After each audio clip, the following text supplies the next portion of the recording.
الحمد لله رب العالمين والصلاة والسلام على نبينا محمد وعلى آله وصحبه أجمعين.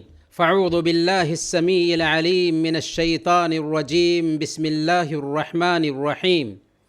يا أيها الذين آمنوا ادخلوا في السلم كافة. پیارے بھائیوں اور دینی بہنوں، السلام علیکم ورحمۃ اللہ وبرکاتہ۔ سب سے پہلے ہم اپنا نیک جذبہ آپ تمام تک پہنچانا چاہیں گے کہ ہمیں آپ سب سے اللہ کے لیے محبت ہے، اور اس محبت کے طفیل ہم اللہ رب العالمین سے دعا کرتے ہیں کہ الہ العالمین تو ہم سب کے مسائل حل فرما دے، ہمارے آل و اولاد کی حفاظت فرما، اور ہم سب کو زندہ رکھنا تو ایمان پر زندہ رکھنا، اور وفات دینا تو ایمان پر وفات دینا، آمین یا رب العالمین۔ پیارے بھائیوں اور دینی بہنوں، پچھلے ہفتہ ہم نے عرض کیا تھا کہ ایک مثالی مسلمان کا معاملہ عقیدہ میں، فیتھ میں اپنے رب کے ساتھ کیسا ہوتا ہے، اور اس حوالے سے ہم نے 8 پوائنٹس ذکر کیے تھے۔ سب سے پہلے کہا تھا کہ ایک بندے کا تعلق اپنے رب سے ڈائریکٹ ہوتا ہے، اسے میڈل مین اور بچوانی کی ضرورت نہیں ہوتی، بلکہ ڈائریکٹ وہ اپنے رب کو پکارتا ہے، اپنے رب سے تعلق استوار کرتا ہے۔ دوسرے نمبر پر ایک مسلمان توحید کا پیکر ہوتا ہے اور شرک سے بچتا ہے۔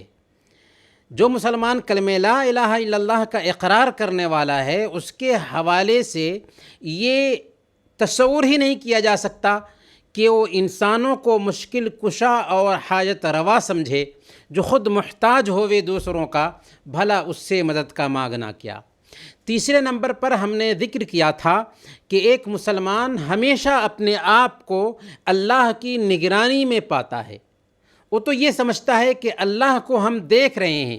اگر یہ احساس پیدا نہیں ہو پاتا تو کم سے کم وہ یہ سوچتا ہے کہ ہر وقت، ہر آن اور ہر لمحہ ہم اللہ رب العالمین کی نگرانی میں جی رہے ہیں، وہ ہمیں دیکھ رہا ہے، ہماری باتوں کو سن رہا ہے اور ہماری نگرانی کر رہا ہے۔ چوتھے نمبر پر ہم نے ذکر کیا تھا کہ ایک مسلمان ایسا نہیں ہے کہ اس سے گناہ نہیں ہوتا، اس سے غلطیاں نہیں ہوتی، لیکن گناہ کے بعد فوراً اپنے آپ کا جائزہ لیتا ہے اور اپنی غلطی پر نادم ہوتا، شرمندہ ہوتا اور فوراً توبہ کرتا ہے۔ پانچویں نمبر پر ہم نے ذکر کیا تھا کہ ایک مسلمان تقدیر پر بھروسہ رکھتا ہے، خوشی ہو یا غم ہو، ہر حالت میں اللہ رب العالمین کے فیصلے سے راضی رہتا ہے۔ خوشی ملی تو شکر ادا کرتا ہے، اور غم لاحق ہوا تو صبر کرتا ہے۔ چھٹے نمبر پر ہم نے بتایا تھا کہ ایک مسلمان اللہ کے حکموں کے سامنے سر ٹیک دینے والا ہوتا ہے، کیونکہ مسلمان کا مطلب ہی ہوتا ہے کہ اللہ اور اس کے رسول کے سامنے ایک آدمی اپنا سر جھکا دے، سر تسلیم خم کر دے۔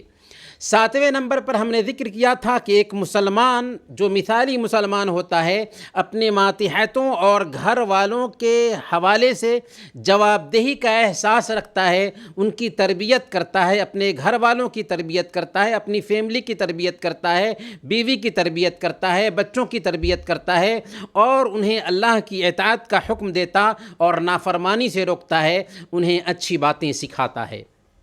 8ویں نمبر پر ہم نے ذکر کیا تھا کہ ایک مثالی مسلمان ہمیشہ اپنے رب کو راضی رکھنے کے لیے فکر مند ہوتا ہے۔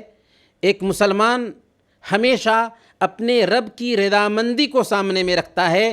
دنیا والے ناراض ہو جائیں تو ناراض ہو جائیں، لیکن اپنے رب کو ناراض نہیں کرتا۔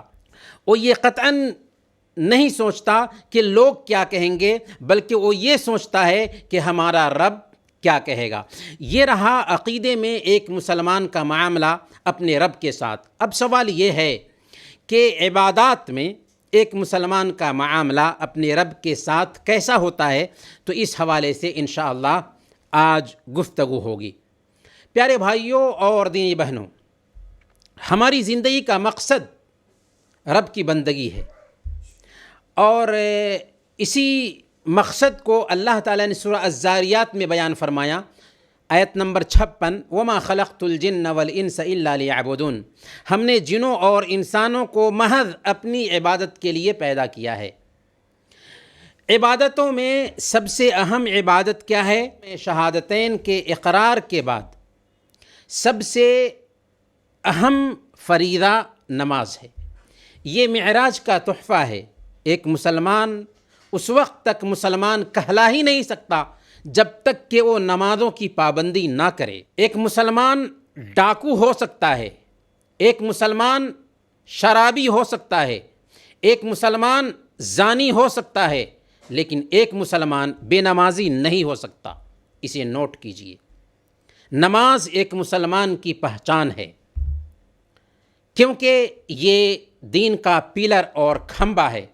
جس نے اسے قائم کیا اس نے دین کو قائم کیا، اور جس نے اسے ضائع کیا اس نے دین کے کھمبے کو گرا دیا۔ نماز بندے اور رب کے بیچ ایک تعلق ہے، جس میں کچھ دیر کے لیے ایک بندہ اپنے رب سے مناجات کرتا ہے، سرگوشی کرتا ہے۔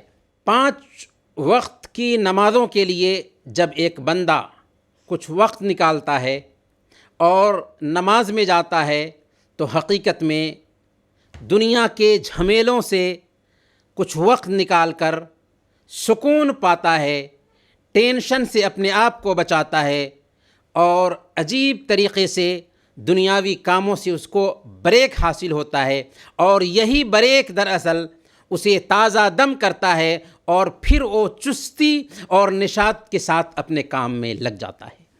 پیارے بھائیوں اور دینی بہنوں، نماز کے حوالے سے عورتوں کو حکم یہ ہے کہ وہ گھر میں ہی نماز ادا کریں، یہی ان کے لیے بہتر ہے، افضل ہے۔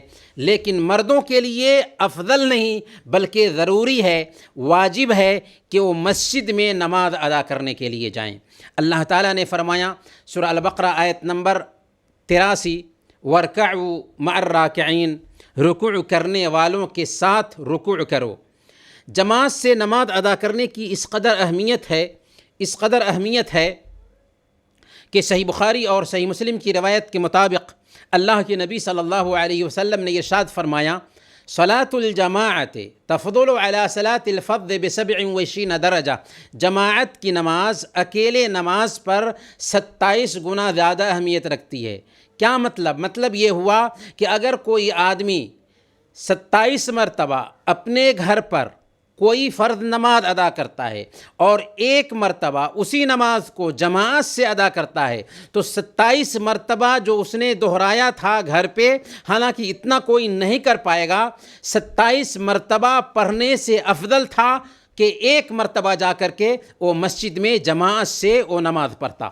اور اللہ کے نبی صلی اللہ علیہ وسلم نے ایک مرتبہ جماعت سے حاضر نہ ہونے والوں کے تعلق سے ارادہ کیا تھا کہ ان کے گھروں کو جلا دیں جو مسجد میں حاضر نہیں ہوتے۔ صحیح مسلم کی روایت ہے، حضرت ابو ہریرہ رضی اللہ تعالیٰ عنہ بیان کرتے ہیں کہ اللہ کے نبی صلی اللہ علیہ وسلم کے پاس ایک اندھے صحابی آئے۔ انہوں نے کہا کہ یا رسول اللہ، لیس لی قائد یقودنی الی المسجد، ہمارے پاس کوئی ایسا آدمی نہیں ہے جو ہمیں مسجد تک لا سکے، تو کیا میرے لیے اجازت ہے کہ میں نابینا ہونے کی وجہ سے گھر پہ نماز ادا کر لوں؟ آپ خاموش رہے۔ جب وہ چلتے بنے تو آپ نے پوچھا کہ کیا تم اذان کی آواز سنتے ہو؟ انہوں نے کہا کہ ہاں یا رسول اللہ۔ آپ نے فرمایا فَأَجِبْ، تب تو تیرے لیے مسجد میں آنا ضروری ہے۔ غور کیجئے کہ ایک اندھے صحابی کو اذان کی آواز سننے کے بعد گھر میں نماز ادا کرنے کی اجازت نہیں ملتی ہے، تو آنکھ رکھنے والے بھائیوں کے لیے کیوں کر گنجائش ہوگی کہ وہ گھر میں نماز ادا کریں۔ ایک آئیڈیل مسلمان نہ صرف یہ کہ وہ جماعت سے نماز ادا کرتا ہے بلکہ تکبیر تحریمہ سے پہلے مسجد میں آتا ہے، تکبیر تحریمہ کا اہتمام کرنے کی کوشش کرتا ہے۔ مطر الوراق کہتے ہیں کہ اللہ والے کاروبار کر رہے ہوتے تھے، لیکن جب اذان کی آواز ان کے کانوں سے ٹکراتی تھی تو ہاتھ کا ترازو فوراً رکھ دیتے اور نماز کے لیے نکل جاتے تھے۔